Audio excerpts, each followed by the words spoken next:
Bottlenose Cove. Paulina unties her minuscule bikini top and tosses the citrine garment into the warm sand beside her. She lays back against the soft combed cotton of a body towel, shutting her big blue eyes, luxuriating her naked body under the sun's sultry radiance as her iPad serenades her with melodies of coochie popping and ass twerking. A red-crowned crane soars overhead, its shadow a phantom that glides across the barren shore. A few other tourists speck the beach here and there, but for the most part, Paulina and her boy toys have ikakakuka all to themselves. "Cowabunga!" Ron shouts as him and Ace catch a colossal wave. They shred across its face, their surfboards slicing across the blue water like sharks, the crest above them rippling white and quickly turning in on itself. The crest rolls, and for a few magical moments, Ron and Ace are torpedoing through a tube. "Yes, brother, this is what..." The wave breaks, and the surfers are thrown off their boards. Paulina hears Ron cry out and lifts her head in minor concern, her almond-shaped eyes scanning the tide through oversized designer shades. Then she sees Ace and Ron explode up through the surf, coughing and laughing and high-fiving each other. A twinge sneaks up her caramelized thighs and in between her legs as she observes the two men strutting out of the cool blue ocean like a couple of Daniel Craigs from Casino Royale. She shudders, imagining the insane sex the three of them would be having later that afternoon, and forces that out of her mind before she gets wet. "Did you see that, baby?" Ron yells at Paulina as the guys walk up the beach with boards under their muscular arms. "Yeah, tubular." She rolls her eyes beneath her Ray-Bans. Ron and Ace reach the nude, sunbathing Paulina and stick their surfboards into the sand. She's laying back down now, her hands folded behind her head and her large, puffy nipples pointed skyward. "Komichi-ma," Ron says, both men ogling the fit and evenly tanned woman. "It's konnichiwa, brainiac," Paulina says, and without looking up she adds, "Are you two going to sit down or just stare at my tits and block the sun?" Ace and Ron plop down, one on either side of Paulina. "You boys having fun?" she asks lazily. "Fucking A," Ron blurts out. "The swell is mighty swell. Wouldn't you say, Ace?" Ace nods in agreement as he cracks open a bottle of Shimo no No. He damn near kills the 12-ounce bottle in 3 mighty swigs.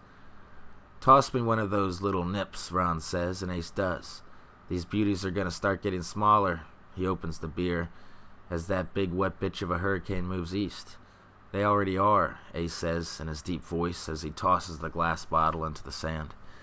"My point is," Ron continues, turning to Paulina, "you should come snag some big surf with the two of us before we head back to our bunkhouse." The sun-kissed actress turns to Ron. "If I don't, are you going to throw one of your hissy fits?" Ron sticks out his lower lip in mock sadness and nods woefully. Paulina shakes her head in disbelief. "I know you too well. You're lucky you have a huge cock." "Luck ain't got nothing to do with it," Ron retorts. Paulina pushes herself up with her elbows. "Are you suggesting somehow you earned it?" "Well, I was a horse in my past life." "Good, that'll explain your long face when Ace and I fuck in the jacuzzi without you." She smiles. So does Ace. Ron does not. "Oh, shut the fuck up," he says sourly. "There's the hissy fit. Whatever. I'm just fucking kidding you, big baby. Now who's gonna put lotion on my back?" 10 minutes and 4 beers later, the trio race blithfully to the riptide, dive in with their boards, and begin paddling out to the sea one last time. They make their way out past the breaking waves to where the blue water rolls peacefully. Here they can scout the perfect specimen. Paulina sits topless, gently lolling on her surfboard, gazing out to where the cloudless sky greets a seemingly endless ocean. "I wish I didn't have to go back to New York," she says. "Then don't," Ace says. "Come to Venezuela with us." "For real," Ron yells.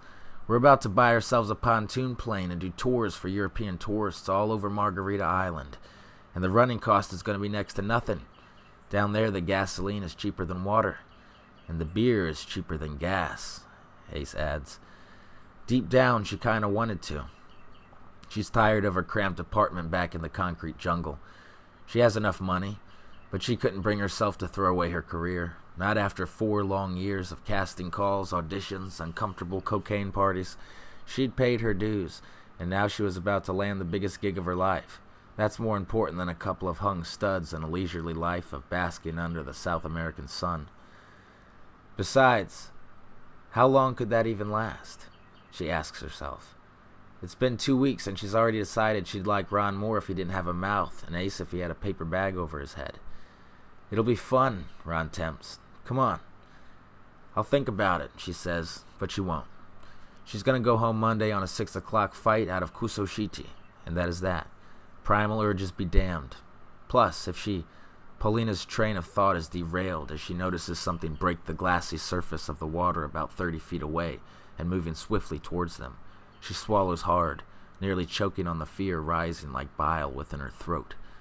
What's the matter, Ron asks. You look like you've just seen a shark, Ace says, and points, and sure enough it is. A fairly large dorsal fin cut sharply through the water, slicing its way effortlessly towards the group. The fin belongs to a 12-foot blue shark, contrary to Ron bellowing, "It's a fucking tiger!" The sleek and razor-toothed killing machine had been cruising with a hankering for squid when its savage senses picked up on something delectable, something so good he just couldn't resist. Nom nom, it'd think if it could. "Swim!" Ron screams, but he didn't need to. Everyone is flat on their boards and paddling for their lives.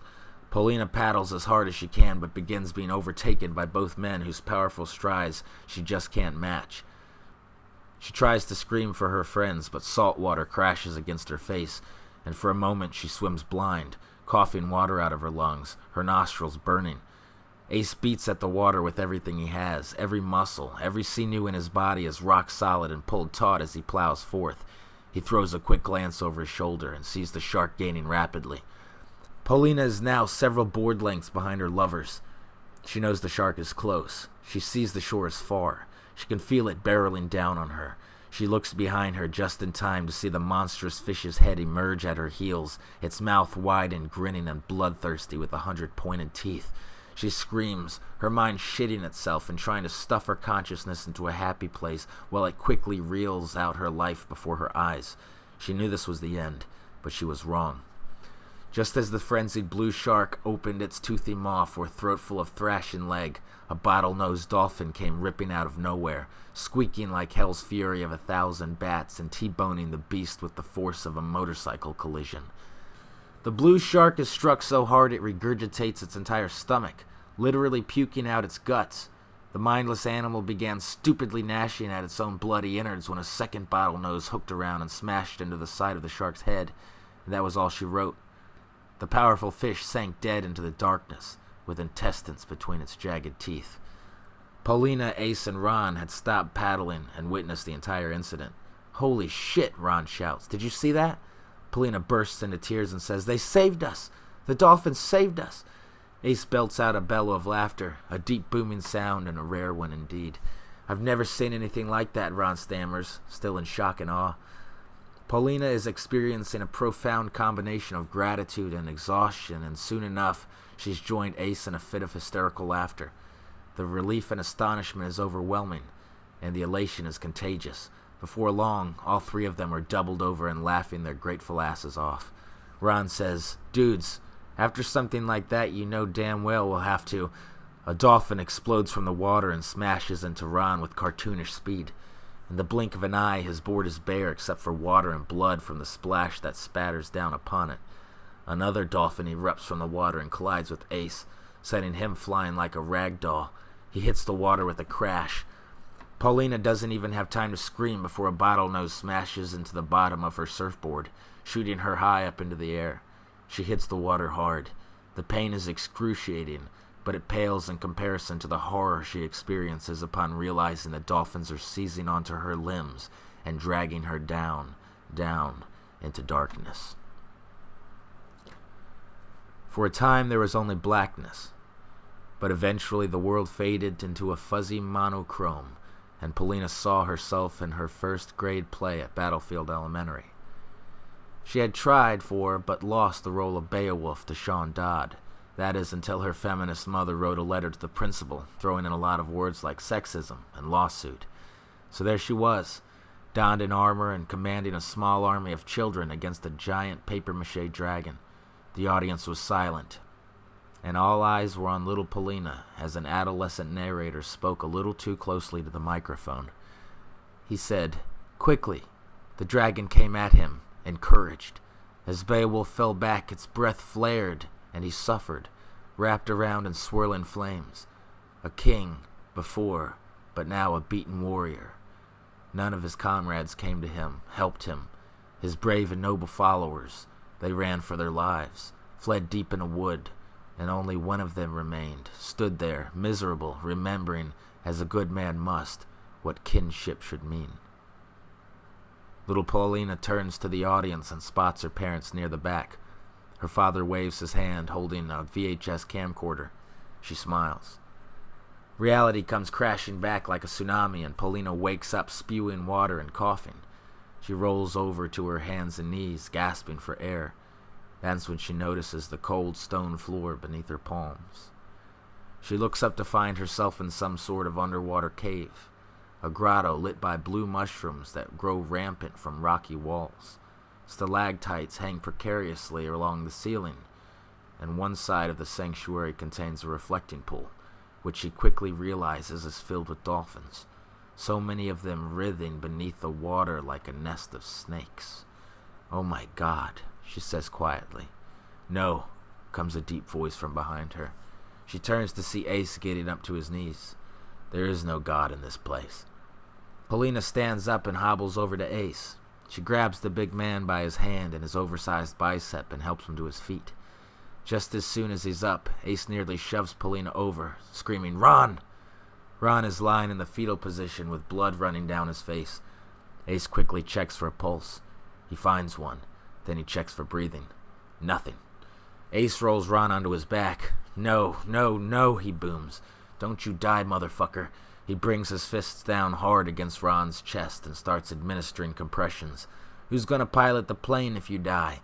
Come on, motherfucker." Ace smashes his fists into Ron's chest and a fountain of water shoots out of his mouth. Ron sputters and gasps. "Oh, thank God," Paulina says.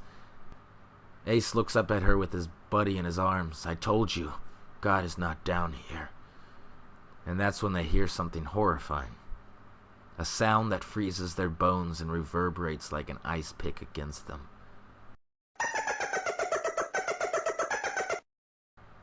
The screeching like a giant demon's claw raking down a chalkboard, roaring from the mouth of a large, dark cavern.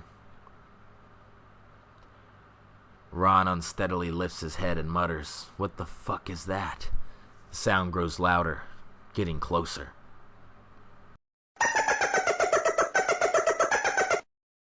Ace helps Ron to his feet. "I think we're about to find out, old friend," Ace says. Paulina slowly backs further away from the tunnel. Footsteps can be heard. Loud, wet slapping sounds, each footfall sounding like a fish being slammed against cement, growing louder and louder. Ron crosses himself. Ace swallows hard. Paulina covers her mouth and holds in a scream. The creature emerges from the tunnel's maw, stepping into the darkness and into the eerie glow cast by hundreds of bioluminescent mushrooms. Even in the dim light, the beast was by far the most unimaginably terrifying thing any of the three had ever laid eyes upon. "You've gotta be fucking kidding me," Ron says as his mind tries desperately to reject what he sees. The creature towers over the gang at 10.5 feet tall. Its body is obscenely muscular, gray, and slippery, slimy and glistening in the faint illumination like the viscus of a slug. It resembles a man, but its hands and feet are webbed, and its head is decidedly inhuman. The beast has the head of a fucking dolphin.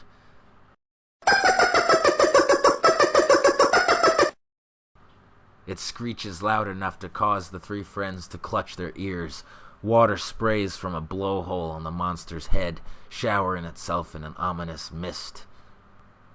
The abomination cackles, its tiny teeth gleaming, its muscles bulging, its beady black eyes filled with devious intelligence and malice intent.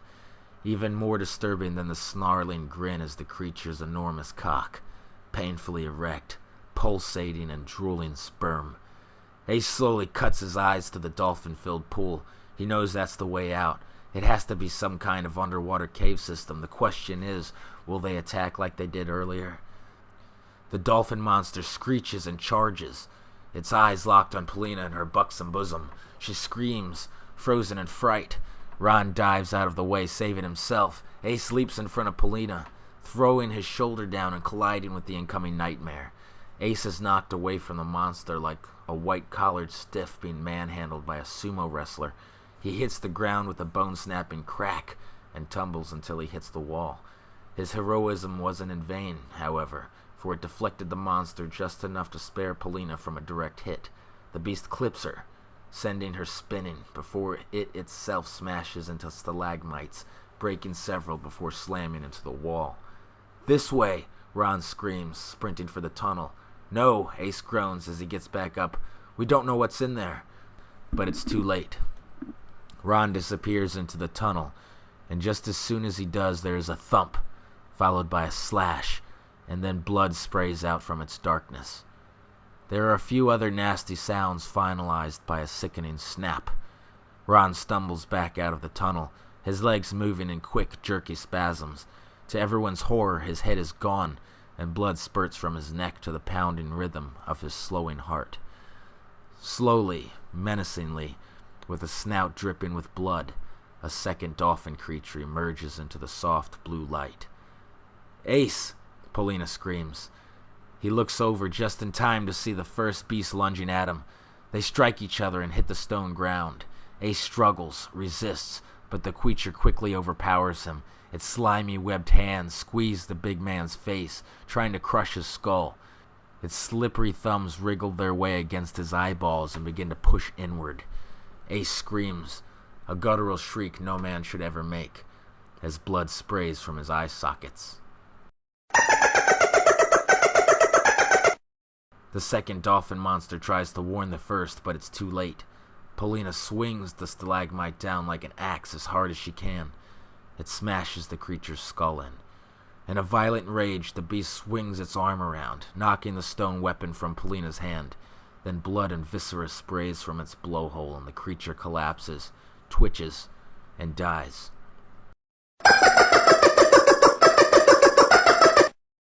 The monster from the doorway loses its mind. The screech is ear-splitting. "What the hell is it doing?" Paulina screams as she bends down over Ace. He looks up at her with bloody holes where his lush brown eyes should have been. It's calling others," he spits out, along with some blood. "You have to go. Run. Swim. Live." He raises his hand unsteadily and points to the dolphin-filled pool. "It's the only chance." Ace dies on the cold floor of the cave. "Ace," she whispers, but it's lost amidst the monster's howling. She would have cried if not for the sound of dozens and dozens of sets of heavy, wet, and noisy footfalls echoing out of the dark tunnel. Countless maniac brutes coming to gang rape Paulina and feast upon her mates. She ran as fast as she could. She's sprinting right towards the pool, but she doesn't care at all about the hundreds of wriggling dolphins beneath its surface. I'd rather be ripped apart by dolphins than killed by monsters. She swan dives into the pool, smacking against slippery bodies on the way in. Is all she hears, but it no longer sounds grotesque. It sounds like real dolphin chatter. Paulina swims and swims. She makes her way down an underwater passage, following glowing mushrooms and bumping into squealing dolphins who miraculously show no interest in her. She swims on and just begins to worry about her oxygen level when she sees the passageway's exit and the feeble light of day. Paulina erupts from the mouth of the underwater cave and swims straight up towards sunlight. She lets air out of her lungs on her ascent, and as she paddles upward she notices, strangely, the water above her is red. There isn't really time or energy her brain can devote to realizing the dolphins in the pool were terrified, or to consider why other dolphins are thrashing around above her in bloody waters, or to ask herself, what are all those boats doing? All her brain could think about was air. It's screaming for it, literally dying for it. Paulina swims with all her strength and explodes up through crimson waters and amongst lashing dolphins. She sucks in giant lungfuls of air, just as a fisherman's harpoon smashes into her face, splitting her skull in half. "Kyo wa taguko no aken," says the fisherman as he stabs blindly at the dolphins, and his buddy nods and laughs. The end.